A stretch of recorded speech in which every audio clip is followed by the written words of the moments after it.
हर कहानी की एक शुरुआत होती है और हर शुरुआत में कहीं ना कहीं एक अंजाम भी लिखा होता है। कुछ कहानियां तो जैसे किस्मत के धागों से ही बुनी जाती हैं, जहां हर मोड़ एक पहले से तय रास्ते की तरफ ले जाता है। ये कहानी भी एक ऐसे ही चक्र की है, एक ऐसा चक्र जहां हकीकत और सपने के बीच की लकीर धुंधली पड़ जाती है और हर कदम पर कोई ना कोई कीमत चुकानी पड़ती है। ये एक ऐसा नियम है जो कभी नहीं बदलता। इस पूरी कायनात का संतुलन इसी पर टिका है। हर इनाम के साथ एक श्राप जुड़ा होता है और हर ताकत एक जिम्मेदारी मांगती है। लेकिन सोचिए, अगर किस्मत आपसे वो कीमत वसूलने लगे जिसके बारे में याद तक ना हो कि सौदा हुआ कब था। हमारी कहानी का आगाज होता है ल्यूमियन ली की दुनिया से। एक ऐसी दुनिया जो पहली नजर में देखे तो बिल्कुल शांत, बिल्कुल साधारण लगती है, मगर उसकी सतह के ठीक नीचे एक गहरा, एक बेचैन कर देने वाला रहस्य सांस ले रहा है। दिन के उजाले में कोर्डू बिल्कुल एक आम देहाती गांव जैसा है। यहाँ लूमियन अपने दोस्तों के साथ हंसता खेलता है, मधुशाला में बैठकर मनगढ़ंत किस्से सुनाता है और अपनी बहन और के साथ एक सादी सी जिंदगी बिताता है। ये एक ऐसी जिंदगी है जो शायद कोई भी चाहेगा, सरल, जानी पहचानी और महफूज। लेकिन रात का अंधेरा अपने साथ एक अलग ही हकीकत लाता है। हर रात जैसे ही लूमियन की आंख लगती है, वो एक ही भयानक सपने में जा गिरता है। ये सपना बदलता नहीं, हमेशा वही मंजर, एक लाल रंग की दुनिया का खंडर जहां इमारतें खून से सनी हुई हैं और आसमान पर एक घना भूरा कोहरा छाया हुआ है। वहां कोई आवाज नहीं, सिवाय एक ऐसी खौफनाक खामोशी के जो किसी चीख से भी ज्यादा दहशत देती है। और इस भयानक सपने का बस एक ही नियम है, एक अटूट नियम। ये सिर्फ एक सपना नहीं, ये एक फंदा है। यहां लगने वाली हर चोट हकीकत में महसूस होती है और यहां हुई मौत वो असली मौत होती है। पल भर में लूमियन की साधारण सी जिंदगी वजूद की लड़ाई में बदल जाती है। एक ऐसी दुनिया जहां सोना जागने से कहीं ज्यादा खतरनाक बन चुका है। जब खतरा इस हद तक बढ़ जाए तो साधारण तरीके काम नहीं आते। इस खौफनाक सपने से बचने के लिए लूमियन को एक ऐसी दुनिया का दरवाजा खटखटाना पड़ता है जिसके वजूद से ही वो अब तक अनजान था। एक ऐसी दुनिया जहां ताकत के अपने ही नियम चलते हैं। तो इस दुनिया में ताकत का स्रोत क्या है? वो है एक बियॉन्डर बनना। ये एक ऐसा रास्ता है जो इंसान को उसकी सीमाओं से परे ले जाता है, लेकिन इसकी राह खतरों से भरी है। जो भी उस अलौकिक औषधि यानी पोषण को पीता है वो असाधारण तो बन जाता है, पर साथ ही वो अपने होश खोने और हमेशा के लिए भ्रष्ट हो जाने की कगार पर भी आ खड़ा होता है। ये शक्ति हासिल करना कोई बच्चों का खेल नहीं, इसका एक पूरा सिस्टम है जिसे समझना बहुत जरूरी है। ऐसे सोचिए कि ये देवत्व यानी ईश्वर तक जाने वाली एक सीढ़ी है जिसके 22 अलग अलग रास्ते हैं। हर रास्ते को एक मार्ग कहा जाता है और हर मार्ग एक खास किस्म की ताकत देता है। इस पर आगे बढ़ने के लिए अनुक्रम 9 से शुरुआत करनी पड़ती है और अनुक्रम 0 यानी आखिरी मंजिल तक पहुंचना होता है। हर अगला कदम एक नई औषधि पीने की मांग करता है, लेकिन सिर्फ औषधि पीना काफी नहीं, उस शक्ति को पचाना भी पड़ता है और उसके लिए एक खास तरीका अपनाना पड़ता है। तो उस शक्ति को काबू में रखने की चाबी क्या है? वो है अभिनय विधि। ये सिर्फ जिस्मानी नहीं बल्कि एक ज़हनी अनुशासन है। इसे ऐसे समझिए जैसे एक अभिनेता अपने किरदार में पूरी तरह डूब जाता है, ठीक उसी तरह एक बियॉन्डर को भी अपने अनुक्रम के नाम के सार को, उसके मतलब को जीना पड़ता है। उसे अपने व्यक्तित्व का हिस्सा बनाना पड़ता है। मिसाल के तौर पर अगर किसी का अनुक्रम जासूस है तो उसे एक जासूस की तरह सोचना होगा, काम करना होगा। सिर्फ ऐसा करके ही वो उस औषधि की शक्ति को पचा सकता है, वरना वो शक्ति उसे ही निगल जाएगी और उसे पागलपन की गहराइयों में धकेल देगी। ल्यूमियन को एक उम्मीद मिलती है।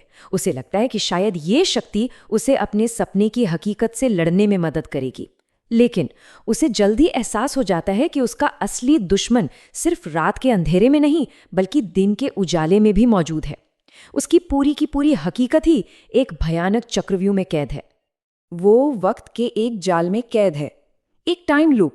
हर बार एक तय वक्त के बाद सब कुछ दोबारा शुरू हो जाता है।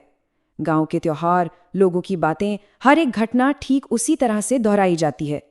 ये सिलसिला हमेशा एक तबाही लाने वाली 12वीं रात पर आकर खत्म होता है और फिर सब कुछ शुरू से शुरू हो जाता है।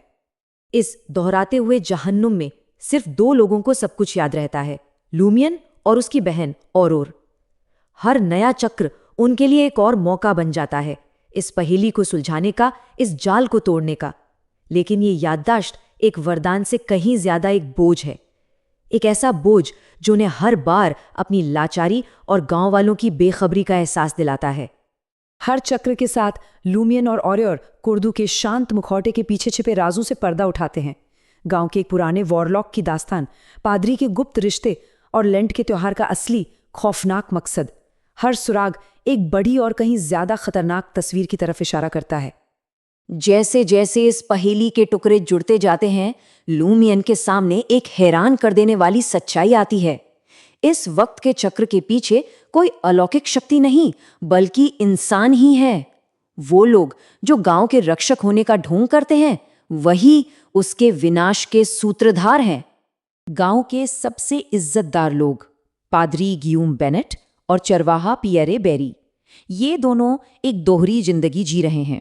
दिन के उजाले में ये समाज के स्तंभ हैं और रात के अंधेरे में एक गुप्त पंथ के संचालक, एक ऐसा पंथ जो एक छिपे हुए देवता की इबादत करता है। लेंट का वो पाक त्योहार असल में महज एक धोखा है। गांव का हर रिवाज, हर परंपरा एक बहुत बड़े और भयानक अनुष्ठान का हिस्सा है। गांव वाले बेखबर अनजाने में अपनी ही बर्बादी के जश्न में शामिल हो रहे हैं। एक ऐसी सत्ता की पूजा कर रहे हैं जिसके बारे में वो बिल्कुल कुछ नहीं जानते। इस पंथ के केंद्र में है एक रहस्यमयी सत्ता जिसे ये लोग अनिवार्यता कहते हैं। ये नाम ही सब कुछ बयां कर देता है। एक ऐसी शक्ति जिसका होना तय है, जिसे टाला नहीं जा सकता। यही शक्ति उस वक्त के चक्र को चला रही है, हर घटना को एक पहले से लिखे हुए अंजाम की तरफ धकेल रही है। और ये सत्ता सिर्फ पूजा नहीं, ये बलिदान मांगती है, और पूरे कोर्डू गांव को उसी बलिदान के लिए तैयार किया जा रहा है। आखिरकार सच सामने आता है। वक्त का वो जाल टूटने वाला है, लेकिन इसकी कीमत कल्पना से भी परे है। अब लूमियन उस हकीकत का सामना करने वाला है जो उसके सबसे भयानक सपने से भी ज्यादा खौफनाक है। पादरी के ये अल्फाज लूमियन की पूरी दुनिया को झंझोड़ कर रख देते हैं। उसे एहसास होता है कि वो इस खेल में अकेला नहीं था। उसके दुश्मन वो भी हर चक्र को याद रखते थे। वो कोई जांच नहीं कर रहा था, बल्कि उसे कदम दर कदम एक जाल में फंसाया जा रहा था। आखिरी अनुष्ठान शुरू होता है और कोर्डू गांव पर प्रलय आ जाता है। हकीकत बिखरने लगती है। इमारतें ताश के पत्तों की तरह ढह जाती हैं और लोग उन्हें एक भयानक शक्ति निगल जाती है। सब कुछ विनाश की आग में भस्म हो जाता है। इस तबाही के बीच और अपना आखिरी बलिदान देती है। वह अपनी पूरी ताकत लगाकर लूमियन को उस ढहते हुए वक्त के चक्र से बाहर धकेल देती है ताकि वो बच सके। वो खुद को नियति के हवाले कर देती है ताकि उसका भाई जी सके। लूमियन बच तो जाता है, लेकिन वो जिस दुनिया में वापस लौटता है वो उसकी जानी पहचानी दुनिया नहीं है। और तभी आखिरी और सबसे बड़ा रहस्य उसके सामने आ खड़ा होता है। वक्त का वो चक्र वो कभी असली था ही नहीं। ये सब कुछ लूमियन के जहन की ही उपज थी। एक लंबा प्रतीकात्मक सपना जो उसके टूटे हुए मन ने उस सदमे से निपटने के लिए बुना था जो उसे पहले ही मिल चुका था। कोडू गांव की तबाही और औरोड़ की मौत, ये सब आने वाला कल नहीं था। ये उसका बीता हुआ कल था। उसका पूरा सफर उस दर्दनाक सच को स्वीकार करने की एक आखिरी हताश कोशिश थी। तो सवाल ये उठता है कि जब यादें ही कहानी बन जाती हैं और कहानी ही हकीकत का रूप ले लेती है, तो फिर सच किसे माना जाए? क्या लूमियन ने जो महसूस किया वो सब एक झूठ था, या ये एक अलग किस्म की सच्चाई थी? शायद कुछ जख्म इतने गहरे होते हैं कि हकीकत के अल्फाज उन्हें बयां करने के लिए नाकाफी हो जाते हैं।